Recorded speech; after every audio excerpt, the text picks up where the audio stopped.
দেখেন ছবিটা পুরো কমপ্লিট। আমি দেখাই, এই যে এখানে এই যে ছবি, পেস্টল কালার A4 সাইজ কাগজ। তো ভিডিওটি দেখেন কেমন হলো। তো যদি ভালো লাগে তো অবশ্যই চ্যানেলটাকে সাবস্ক্রাইব করে পাশে থাকবেন। আর এইরকম প্রতিনিয়ত ছবি আমি একদিন পর পর আপলোড করি।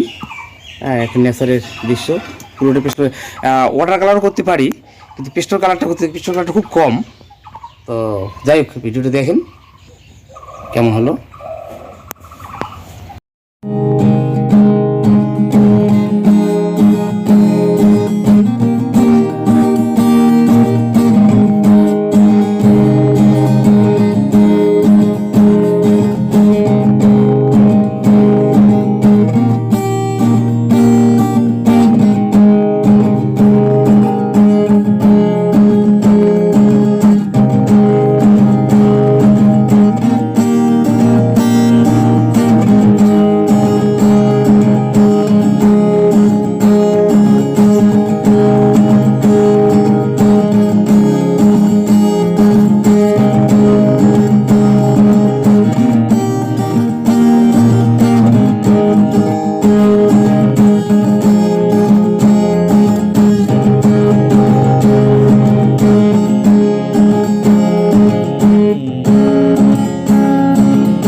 নমস্কার, এই যে দেখেন ছবিটা আমি কমপ্লিট করেছি। তো এখানে বসে আগের তারিখে সেম টু সেম আমি সেইভাবে দেখাইছিলাম, আজকেও ঠিক এইভাবে রং নিয়ে বসছি। এই সিনারিটা কিন্তু টোটালটা পুরোটা আলাদা। তো যাই হোক, আঁকার ভিডিওটা আমি করলাম, কীভাবে ছবিটা আঁকলাম তো দেখতে পারবেন। এই যে বসছি আমি, আবারও দেখাই, পুরোটা পেস্টল কালার A4 সাইজ কাগজ টাইলসে লাগানো। তো এইভাবে ছবিগুলোকে আমি শ্যুট করেছি আর কি, কীভাবে আঁকতে হয়, কীভাবে কী করতে হয়। তো ভিডিওটি দেখলে বুঝতে পারবেন। এই জায়গাটাতে আমি বারবার বলি যে এই জায়গাটাতে কিন্তু আমি বসছি। এই এই এই কাগজটা A4 সাইজ কাগজ, এটাকে আটা দিয়ে আমি এই টাইলসে লাগিয়ে দিয়েছি, তারপরে কিন্তু ছবিটা আঁকছি। কারণ এই পেস্টেল কালার রঙটা করার পর এটাকে ঘষতে হয়, তো ঘষার জন্য এই যে একদম মরচিহ্ন প্লেটটা, এই জন্য এই মরচিহ্ন জায়গায় কিন্তু এটা বসাইছি। পিচবোর্ডে কিন্তু হবে না। তো এই ছোটো ছোটো বিষয়গুলো কিন্তু ছবিটাকে ফুটে তোলে। তো আবারও দেখাই একটা নেচারের দৃশ্য। তো দেখলেন, তো আবারও দেখাই আমি এই যে রং টং নিয়ে বসছি, রং প্রায় শেষ, নিয়ে আসতে হবে। তো সেম এই বাড়ির বারান্দায় আমি বসছি। হ্যাঁ, এখানে একটু দূর থেকে দেখাই এই যে বসার পরিবেশ, আঁকার পরিবেশ, যে ছবিটা কমপ্লিট করলাম। তো দেখলেই বুঝবেন। তো যাই হোক, আর যদি ভালো লাগে তো অবশ্যই চ্যানেলটাকে সাবস্ক্রাইব করুন, পাশে থাকবেন। আর ভিডিওটা দেখেন কীরকম হলো, যেহেতু প্রতিনিয়ত আমি একদিন পর পর এখানে পোস্ট করি আঁকানো পেস্টেল কালারের আঁকানো ছবি।